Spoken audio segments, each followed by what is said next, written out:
The number one thing that I see, and maybe you see this as well, I assume, is just not paying themselves enough is usually the biggest thing. And so that's what brings them to us is maybe they haven't pinpointed it, but 99% of the time when I ask them, okay, and how much are you paying yourself? And they're like, well, this much. And I'm like, are you paying yourself consistently? No. Do you pull money out just whenever you need it? And it's like, yeah, I guess so. So that's such a pain point. And again, that trickles into the personal side that affects the personal life. I always say business is personal, even though we always say it's not. It is as the business owners. And so that is such a huge issue of overcoming and then creating that plan and that foresight to say you can pay yourself consistently and you can pay yourself enough is a pretty big turning point, I think. And I think people are shocked once they start allocating money to accounts. Welcome to the Profit Answer Man podcast. We believe the purpose of business is to make lots of money. We'll show you how to scale and grow your profit and cash flow, all while working less. We're a big fan of the ELF model. Easy, lucrative, and fun. If you're the backbone of America, you deserve to be well rewarded for that. Listen in to see how other business owners are doing it and how to maximize your profit and cash flow. Welcome to the Profit Answer Man, Craig Dacy. It's great to have you join us today. Thanks for having me, Rocky. And I'm excited to learn from you. Can you share a little bit about yourself and your business? Yeah, so I'm based in Austin, Texas. I own a financial coaching practice where we do profit coaching for small businesses. My background is honestly in education. I was a teacher for a long time.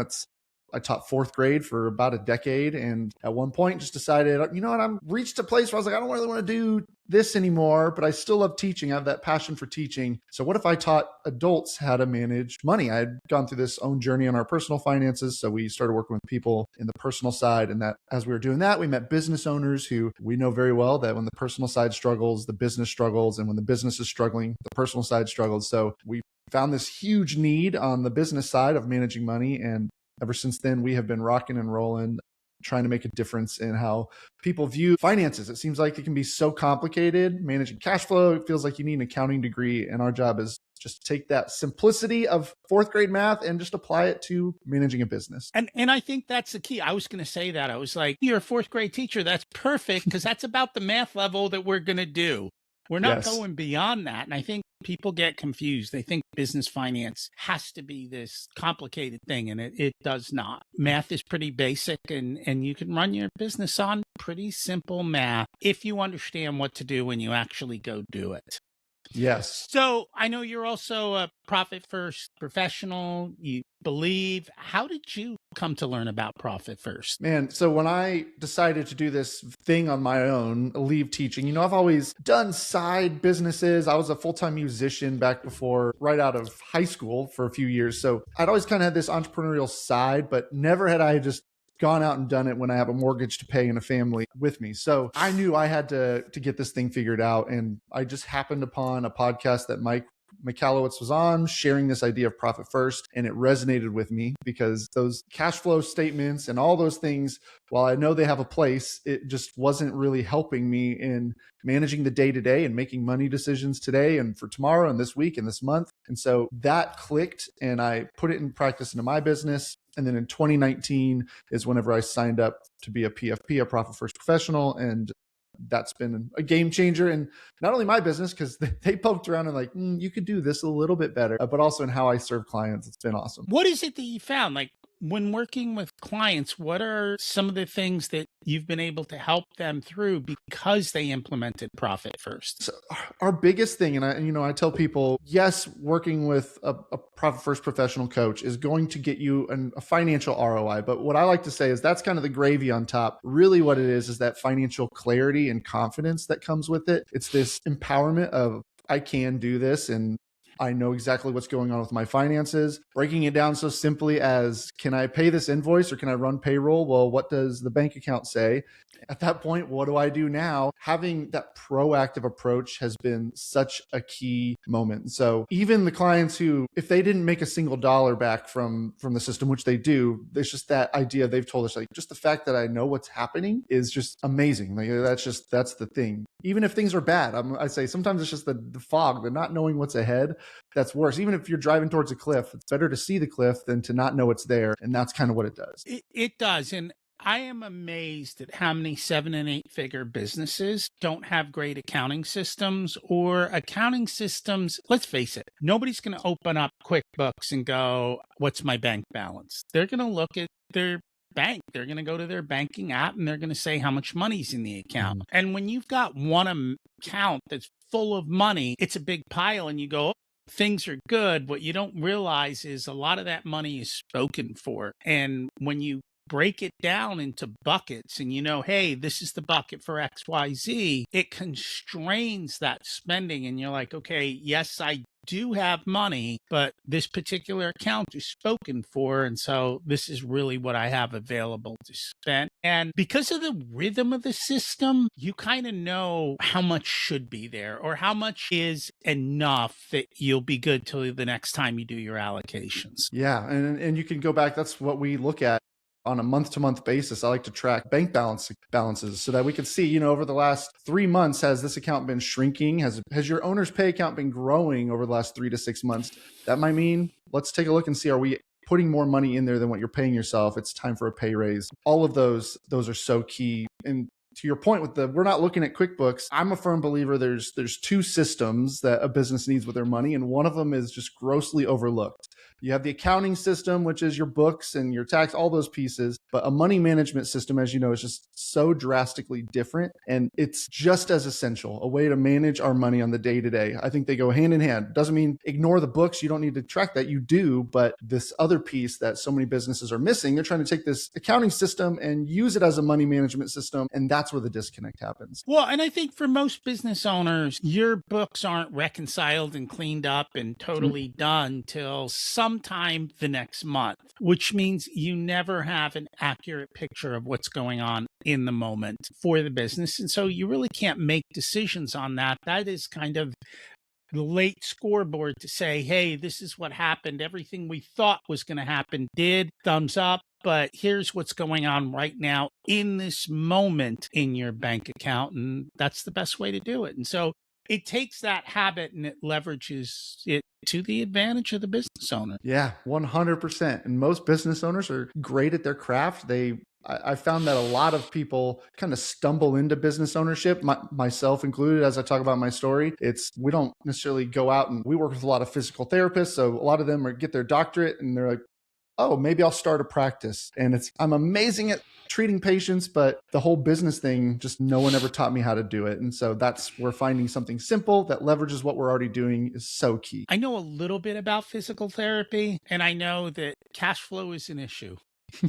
Mainly because a lot of them, especially in the beginning, are taking insurance, which means you might not be getting paid for 60 to 90 days. And depending on how you set your business up, if you're beholden to the insurance company, you don't get to pick your pricing. No. Somebody else is determining your pricing. They're determining how long your customer is going to be able to come to you. Say, you've only got this many visits. So you have to figure out how to optimize all of that and manage your cash and know what the choices are that you have to make through that. You're absolutely right. Insurance, and over 90% of practices are using and accepting insurance, and that's their main lead source, where a majority of their business is coming from that. And so they almost feel like they can't break away from insurance. And it's not always the case where they might need to, but it's just that the fact that they're so dependent on it, and they're trying to pay their employees for treating patients, but like you said, they may not get the funds, the reimbursements in for another few weeks.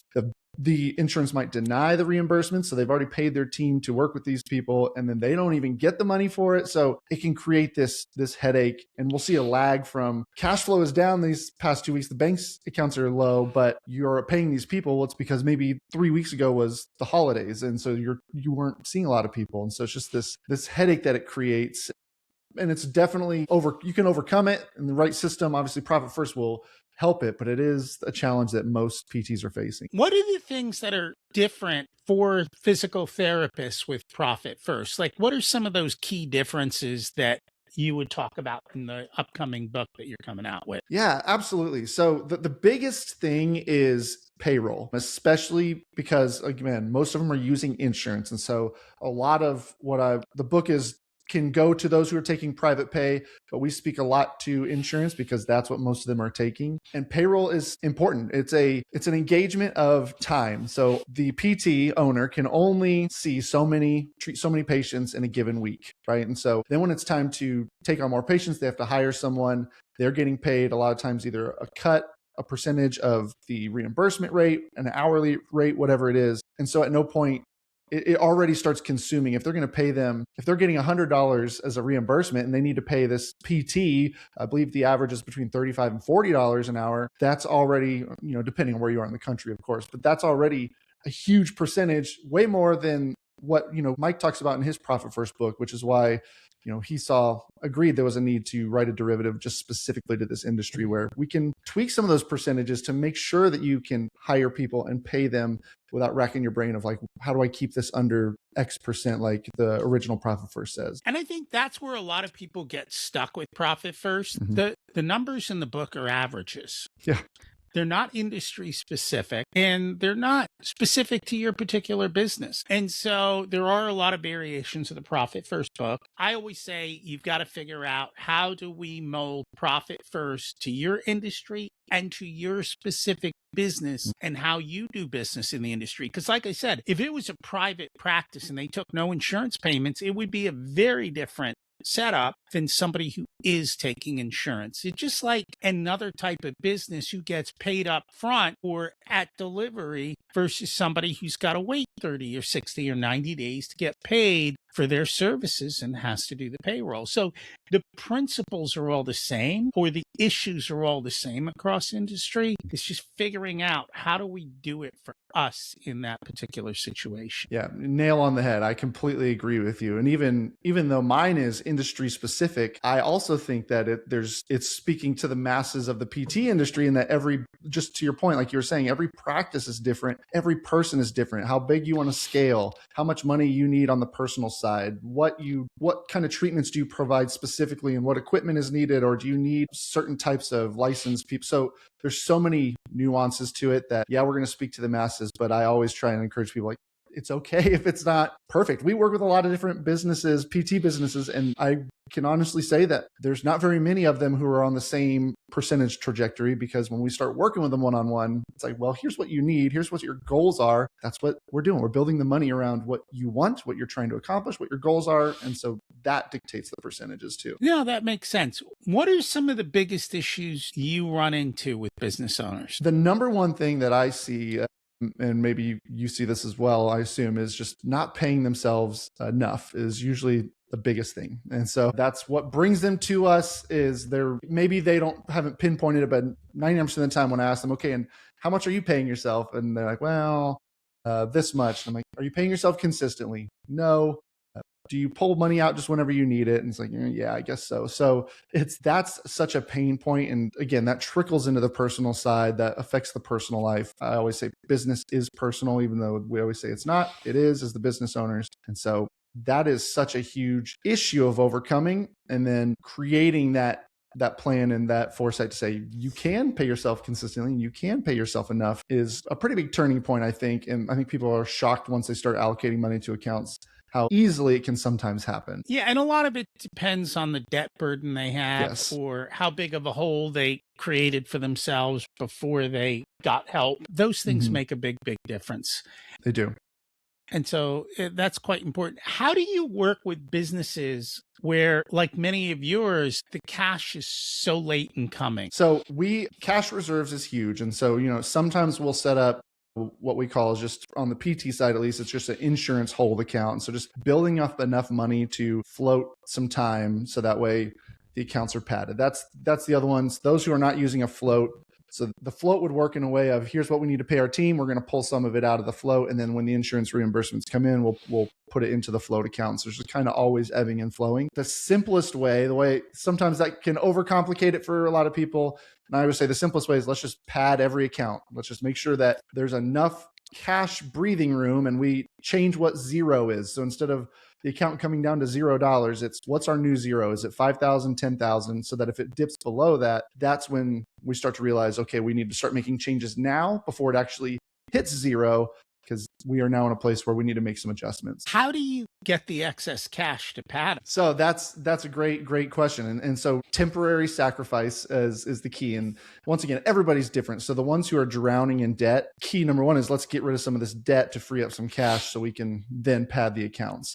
It might be cutting certain expenses for temporarily. So we do an exercise where we go through and say, are there any, we call it keep, cut, trim. And it's what expenses do we have to keep? And then which ones can we cut entirely, even for just a short season? And then trim is the big one. And it's like, where can we cut back? Can we look for alternatives, some different services, different things? What are we not using? And just trying to find a little bit of excess breathing room. Otherwise, it's just gradual. And so it's just, let's slowly turn down the heat of as you're making more revenue, we're going to change the new baseline. So now today it's $1,000 is your new zero. And maybe in a couple months, we're going to change it to 2,000 is your new zero. And just slowly over time, just moving it up a little bit. Do you find a lot in the trim bucket? We do. We can, I should say. It just depends, but yes, and it depends on how open the business owner is to it, because it's sometimes they think everything is like, no, well, I need that, or no, but I mean, for me, for example, when I did this a couple of years ago, I used Gusto for payroll, and trim was simply me going and looking at Gusto's website, and I saw, oh, they changed their pricing tiers, and the tier below me has everything I need, and I'm paying for this middle or higher tier that I don't utilize the extra stuff. So immediately I was able to trim it. Of course, it was maybe $30 to $50 a month. It wasn't game changing, but if you do that over 5 to 10 different items, that can really free up some cash. It can. In these days, software services are getting more and more expensive, and even QuickBooks has different levels, and you have to ask yourself, do I need this level? Has things changed, and how can I cut all of these types of costs? I do find a lot of business owners needs and wants get confused. Yeah. So there's a lot of wants in there that become needs, and the business owner doesn't want to cut them back. What do you do with them? So when we're doing this exercise to start, everything gets dumped in trim. So nothing gets put in keep unless it is, and I tell them, literally, you cannot do business if you don't keep this. So licenses or, certifications, probably continuing education, to keep those. So those key elements, if you don't have this, and there's no alternatives, so I won't even put renter of your office space on there, because that's a must pay, but there's also alternatives. Could we call the landlord? Could we see if there's a smaller space or bigger, whatever it is? So everything goes in trim, and then we just go through and try and find, and I just encourage them let's just start with 3 to 5 things that we could trim back on, or 3 to 5 things that we could completely cut. You're right. Sometimes it is an uphill battle, and then we got to start addressing, okay, if this doesn't change, then money is money, and numbers are numbers. It's not going to magically just fix itself. So it's going to come from somewhere. And more times than not, that's their paycheck. And we go back to that original pain point of why you haven't been able to pay yourself, is because we're unwilling to cut back over here. And that's key. You do have to make choices. That's what it's all about. I've run into a lot of business owners that don't want to make those choices. And depending on where they're at, the struggle comes later and bigger, because they refuse to make the choices early. Some of them are better, and they will make the cuts, or they will figure things out. And I think that's a big part of Profit First. And it's a part that's missed. Is the key of Profit First is to think about your business and rethink how you use money in your business. And what I mean by that is, it's not about the money. It's about how your systems and your processes work. How does your delivery work? Can we figure out how to do things faster? Can we figure out how to eliminate steps? Can we do things radically differently than everybody else is doing? I've got to believe in the physical therapy world, everyone thinks you have to do things the same way because that's the way they were trained. But somebody's out there going, hey, why can't I do this a whole different way? Or how do I get non-insurance add-on dollars? Or what can I already have this group of clients. What else because I've got a relationship, can I upsell them? Can I cross-sell them? Can I do something different? What can I do when they run out of insurance? Can I put them into something else so that you're growing revenue, changing revenue, and doing all of that type of stuff? And that's really what Profit First is about. Everyone thinks it's about bank accounts. It's not. It's about behavioral psychology and thinking differently about money in your business. Yes. And I think the bank accounts is just, you're right. That's just kind of the entry. That's the glimpse into the foundation so that you can do these things. It's not just bank accounts for the sake of bank accounts. It's now we have a system that allows us to do these things and to have the insights and make some changes, maybe changes that might cost a little money to even adjust or tweak. But you're right. I think that's such a key. It's efficiency. It's not about cutting everything back. There's that scorched earth mentality of I'm going to stop spending as much as I possibly can. Yeah, we want to cut back, but we want to be efficient. That's really the ultimate goal here, is making sure that when we're cutting expenses, it's that we're running lean and efficiently so that way we can do those things. And in PT, just like you were talking about, I think it's easy to get caught in that rehab trend of we get sent people who need to rehabilitate, insurance pays for it. After 6 to 8 weeks, they're on their own and they go back out into the world, and then we're trying to find another patient. But we've had some people who I have a client who introduced stem wave treatments. And so she got the equipment for it, and now it's adding that on afterwards. And that's a cash pay service. And they're buying packages that keeps them on for 10 weeks. And some people it's going to be beneficial ongoing. And so there's just a lot of different, like you said, out of the box thoughts that need to come in order to really make some headway. Cutting expenses only goes so far. And that is the key. Cutting expenses only goes so far. And it's not so much just increasing revenue, it is increasing gross profit. And how much money do we actually have that's above and beyond just providing our services? Have you found some business owners who've done things radically differently and kind of shifted the paradigm in their industry? So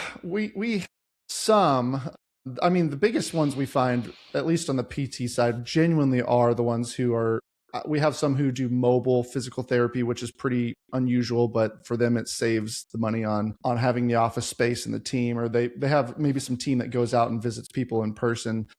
We have the cash pay ones who move to a session-based model, which is different. But it's really, a lot of times when they're coming to us, it's that fear and just trying to create that mental space to give them capacity to approach things differently. We've had seasonal businesses that we're spending time. I work with a company who does irrigation out in Utah, where in Utah, they shut off water for the 3 to 4 months during the winter. And so they genuinely have zero revenue coming in for 3 to 4 months. And so it's, what can we do that's outside of the box to serve people during that time? And so they introduced snow plowing and Christmas lights hanging up and all these different things that they could start providing during the winter months that you wouldn't think an irrigation company would necessarily offer. But why not? Why not? They have the people who want to work during the winter.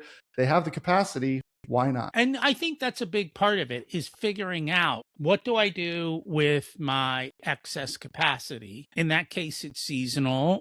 Sometimes it just might even just be, how do I increase the number of clients so that I can keep my people full? And then it's also the efficiency of your people. So, going back to the model for physical therapists is the same as a lot of models. What percent of pay do they get? And when do I pay it? Do I pay it up front, which is kind of what you were alluding to earlier? Or do we set up a deal where they don't get paid till the insurance pays? Or is there some other type of system I can do, or some other way I can structure this to be able to pick up some of that margin and to be able to do that and make sure that there's more sharing of risk?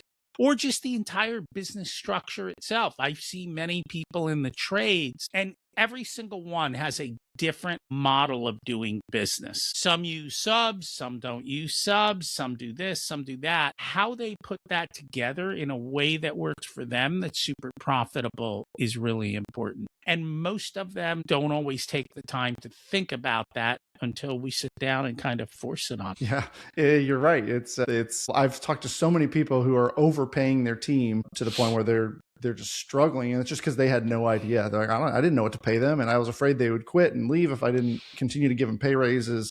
I think finding that model that works, and I think it's different for every phase.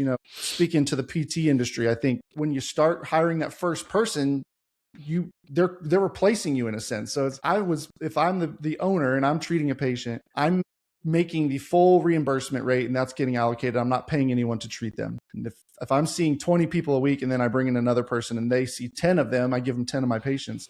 We're making the same revenue, but now I'm paying them 30, 40% of that. And so it's this, how do I get myself out of the day to day? And So that's where the percentage split works. And then over time, you can dilute it and start doing maybe salary or hourly or whatever, but just depending on your size. Well, and this is where I struggle because whenever I'm in this type of a model and they're on salary, what I find a lot of times is their utilization rates go down. So where if they were being paid per patient, they're seeing 30 patients. When they go to hourly, all of a sudden they're only seeing 20. And you can't, like, that throws the whole payroll equation way, way off and creates a massive problem.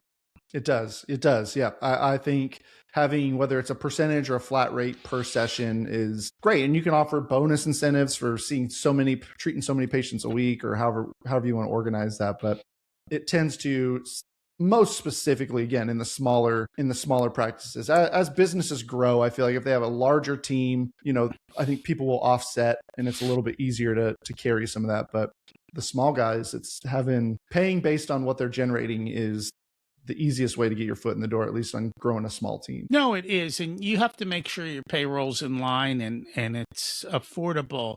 In the world of physical therapy, like if one therapist is out, do they usually see somebody else? Because I know in the world of like counseling, people don't go from one counselor to another. If the counselor's out, you don't make money that week because they're on vacation. Is that the same in your line or not so much? So they can, if there's capacity, they'll come in and just work with a different PT. However, there's that PT's got a full caseload. So can they squeeze them in? If somebody's out for a week and they see 40 patients a week, you're not going to be able to get all 40 squeezed into that week. And so you are going to see a revenue drop because they weren't here. You can see some, and a lot of times that's where the business owner gets it on their shoulders if they're not careful. So, but yeah, it's not quite as bad as mental health therapy where, you're my therapist. I'm not going to go talk to somebody else. So if you're out, then we'll skip. Yeah. And those are the things you have to think about when you build your business model is what are these things that are going to affect my ability to bill this week? And it's true of many things. So you've got to ask yourself, do I have specific time blocks? Do I have flexibility? And all of that goes back to building the business model that works for you, and then also paying appropriately. I don't know how many people factor in vacation time, holidays, if they have any kind of benefits, and then the other half of the FICA taxes, and truly getting and understanding the loaded cost of your employee plus all their benefits. Many times I've seen business owners don't know and they end up undercharging, and they were like, why don't I have any money? It's because you didn't set the pricing correctly. Mm-hmm. Yes. Nope, you're right. And we get caught in that hourly or even, again, flat rate, but you forget about all the other elements. Even if you don't have them today, you could hire somebody and have no benefits to offer yet. But 3 years down the road, now you introduce these benefits and all of a sudden they're costing you more, but you didn't change your pricing to accommodate it. So hiring and paying in a way of trying to leave some breathing room, especially if you don't have much control over what you can charge, leave breathing room for growth so that you can give them pay bumps and you can give them insurance and benefits down the road if you want to. What are some of the other issues that you tend to see pop up a lot in businesses? So again, a lot of it is the mental side of it all. And it's just this ability of self-confidence and being able to really grasp some of these ideas. And so that's where simplicity genuinely comes into play, just like what we were talking about. I also think some people try to fall too much into this being perfect, trying to make everything perfect, and that prevents them from taking action. And so this is what the book says, or this is what they said need to be my percentages. So either A, they're like, I'm going to jump right in at those percentages and I'm going to cut everything and make it work. And obviously that's like not going to work. Or B, it's which we see a lot. It's okay, I need to get my books in order first before I can start this. And I need to do this first. Let me wait until I can get my revenue to this point, and then I'll go ahead and get this kick started.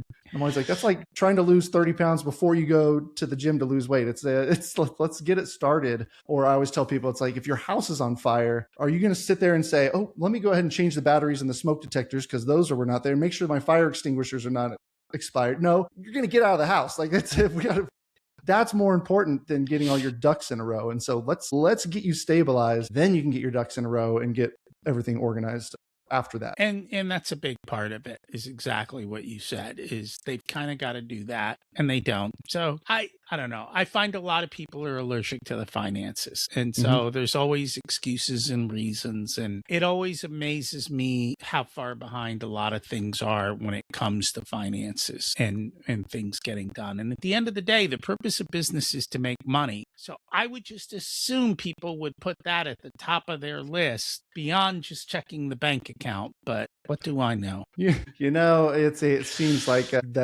should be the obvious. And I mean, to that point, we all start businesses for the same thing. And I know people want to make an impact and serve people, but ultimately you could do that working for someone else. We're here because we started this thing because we probably either want more time or more money or some combination of the two. And as you know, so many business owners have working long hours, making little money for the worst boss they've ever had themselves. And that's exactly what we are trying to fix. Is there anything else that you wanted to share today but didn't get a chance to? No, I love, we were talking about this before we started recording, just the conversational piece and just getting to talk about money and kind of what we're seeing in the world. I just think it's not as complicated or as scary as it needs to be. And I'm glad you're pumping that message out there to people that just take action, make it simple, and small steps always. And I think that's the thing. People, for whatever reason, think they need a complex plan. Mm-hmm. And you don't. The simpler it is, the more apt you'll do it, and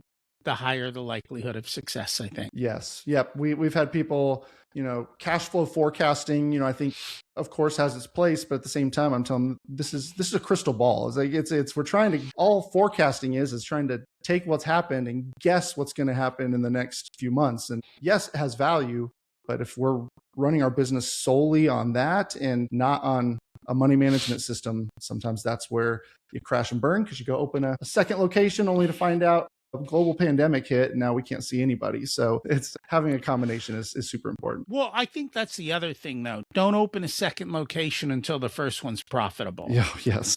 And that's where I think people get out of hand. They expand before it's time. Yes. If profitable and efficient, that you've truly got that one location to where you are squeezing as much cash juice out of it as you possibly can, I think yeah, you're right. I think people jump and then not doing research on a second location.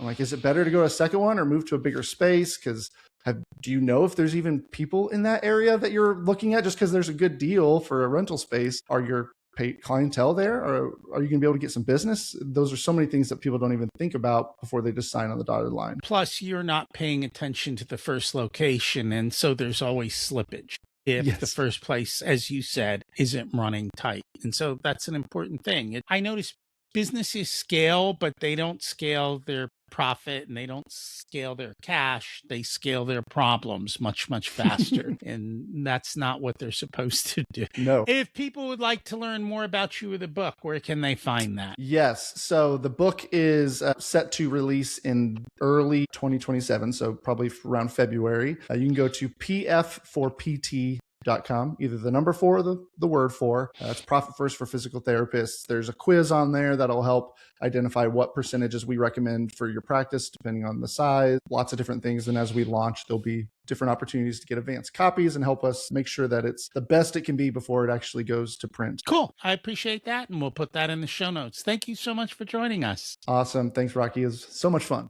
Thanks for listening to this unedited video of the Profit Answer Man podcast. If you'd like to catch the full episode and learn more about what we do, check us out at profitcomesfirst.com. We also go through the Profit First book in each and every chapter in the beginning episodes of the podcast, so check those out as well. Thanks for listening, and here's to you having a more profitable and growing business.